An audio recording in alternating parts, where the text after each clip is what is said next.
How to fix Shopify Card Reader not connecting or working. Before we begin, if you want to get the best deal for Shopify, check the pinned comment. Now the first thing that you have to do is check the power and battery. Make sure the card reader is fully charged. You can try using a different charging cable or adapter. If the light does not turn on, you want to leave it charging for at least 15 minutes. The second tip that I can give you is verifying the Bluetooth connection.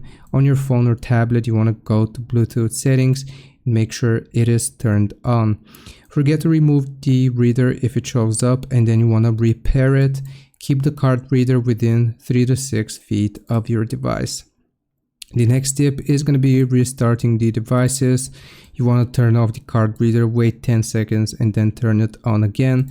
You want to restart your phone and tablet before reconnecting.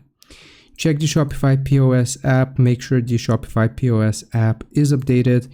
In the POS app, you want to go to Settings, Connected Hardware, Card Reader, and then select your device.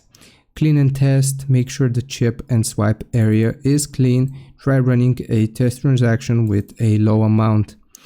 Reset if needed. You want to hold down the power button, usually 10 plus seconds, until the lights blink to reset, and then try pairing again from the POS app. When all else fails, you can contact Shopify support directly if the reader still will not connect. If it's faulty, they may send you a replacement reader. Hope this helps. Leave a like and sub. I'll see you next time.